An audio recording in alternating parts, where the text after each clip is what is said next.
Dahil bahain lalo kung malakas o matagal ang ulan dahil malapit lamang sa isang ilog, araw-araw na may paalaala ng panganib ng baha sa Gumamela Street ng Barangay Rojas sa Quezon City.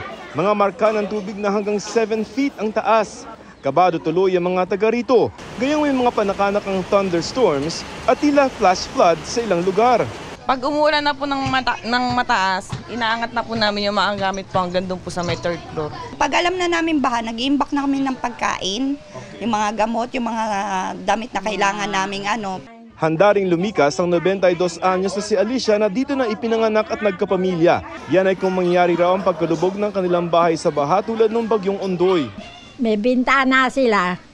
Kung may bangka na iaahon sa walang tubig at kumukuha, sasama ako. Sa ngayon, mababa pa ang tubig sa ilog na ito sa Barangay Rojas. Pero ang pinag-aalala ng mga residente dito kapag tag-ulan na dahil dito bumabagsak ang tubig galing sa mga matataas na probinsya tulad ng Rizal. Mababaw na rin ang ilog pero hinuhukay naman daw ito. Dagdag problema ayon sa barangay ang basura ang bumabara sa mga drainage. Isa yun sa nagpapabagal ng daloy. Tapos mga baradong imbornal. Ayon sa MMDA, ipinapabid pa ang 4 na mga pumping station sa Quezon City na sasakop sa Araneta, Tatalon at dito sa Rojas 1 at 2. Inaasahang 2 taon pa bago ito matapos at dadagdag sa mahigit 70 pumping stations ng Metro Manila. Gumagana naman simula noong 1 taon ang Remedios Pumping Station para magtanggal ng baha sa bahagi ng Malate, Abad Santos at Padre Faura malapit sa bahaing Taft Avenue.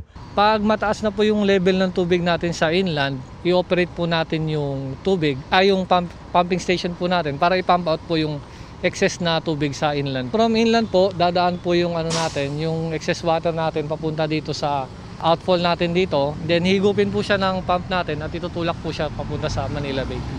May 4 na iba pang bagong pumping station ang dagdag nagagana sa lugar sa tag-ulan. Makikipag-usap na rin ang MMDA sa DNR na wag nang idaan sa sewage treatment plant ang tubig baha sa Maynila para diretso na ito sa Manila Bay. Kung kailangan, iaangat or baka pwedeng pag may bagyo, buksan na kaagad. So pag-uusapan namin yung protocol. Para sa GMA Integrated News, Joseph Morong, Nakatutok 24 Oras.